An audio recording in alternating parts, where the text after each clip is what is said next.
Hi అండి, అందరికీ నమస్కారం. Welcome back to my channel Moms Food Eating Kids. ఈరోజు నేను ఎదిగే పిల్లలకు కానీ, బరువు రక్తం తక్కువగా ఉన్న పిల్లలకు కానీ, డ్రై ఫ్రూట్స్ అంటే ఇష్టపడని పిల్లలకు ఇలా చిక్కీ చేసి పెట్టండి. చాలా ఇష్టంగా తింటారు. అలాగే వీటిలో ఉండే సీడ్స్, నట్స్ పిల్లల ఎదుగుదలకు, హెల్త్కు చాలా మంచిది.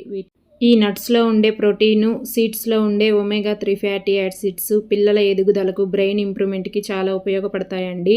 ఈ చిక్కీ చేయడానికి ముందుగా ఒక ప్లేటును తీసుకొని దానిలోకి 1 టేబుల్ స్పూన్ నెయ్యి వేసుకొని ఇలా ప్లేట్ అంతా స్ప్రెడ్ చేసుకొని, అలాగే ఇలా ఫ్లాట్గా ఉండే గిన్నెకు కూడా నెయ్యి పూసుకొని పక్కన పెట్టుకోవాలి. ఇప్పుడు ఒక కడాయిని తీసుకొని దానిలోకి 2 టేబుల్ స్పూన్ల నెయ్యిని వేసుకోండి.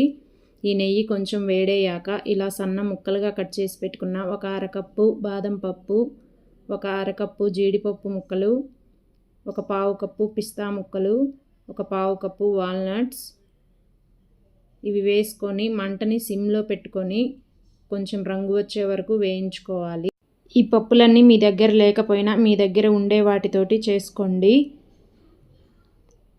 ఇప్పుడు ఇలా కొంచెం రంగు మారిన తర్వాత వీటిలోకి 2 టేబుల్ స్పూన్ల గుమ్మడి గింజలు, 2 టేబుల్ స్పూన్ల పుచ్చగింజలు, 2 టేబుల్ స్పూన్ల సన్ఫ్లవర్ గింజలు, 2 టేబుల్ స్పూన్ల నువ్వులు వేసుకొని 1 నిమిషం అలా వేయించి స్టవ్ ఆపేసేయండి. కడాయి వేడికే అవి వేగిపోతాయి.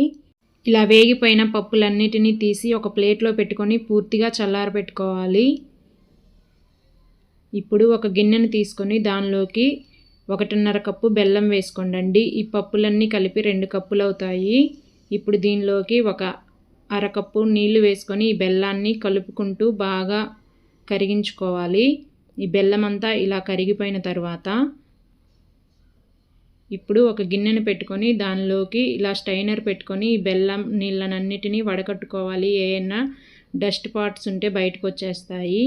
ఇప్పుడు ఈ పాకాన్ని మంటని మీడియం టు హై ఫ్లేమ్లో పెట్టుకొని బాగా మరిగించుకోవాలి.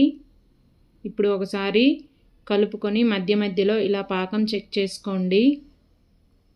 చూసారా, ఇంకా పాకం అనేది రాలేదు. ఇలా సాఫ్ట్ ఉండలాగా ఉంది. ఇప్పుడు మళ్ళీ బాగా కలుపుకొని ఇంకోసారి చెక్ చేసుకుందాం.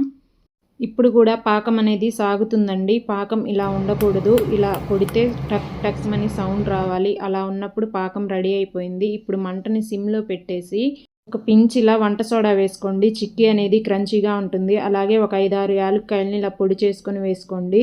వేయించి పెట్టుకున్న డ్రై ఫ్రూట్స్ మొత్తం వేసుకొని ఫాస్ట్గా కలిపేసుకోవాలి. లేకపోతే గట్టి పడిపోతుంది పాకం అనేది. ఇలా అంతా బాగా కలుపుకోవాలి.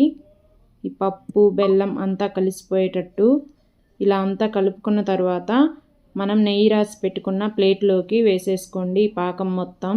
ఇప్పుడు గిన్నెని తీసుకొని ఇలా పల్చగా స్ప్రెడ్ చేసుకోవాలి ప్లేట్ అంతా.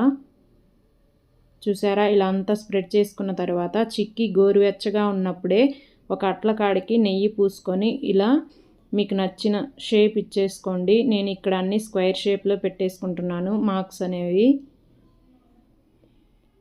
ఇలా అంతా పెట్టుకున్న తర్వాత చిక్కీని పూర్తిగా చల్లారనివ్వండి. ఫ్యాన్ కింద అలాగే ఏమి పెట్టొద్దు. దానంతట అదే పూర్తిగా చల్లారిపోవాలి.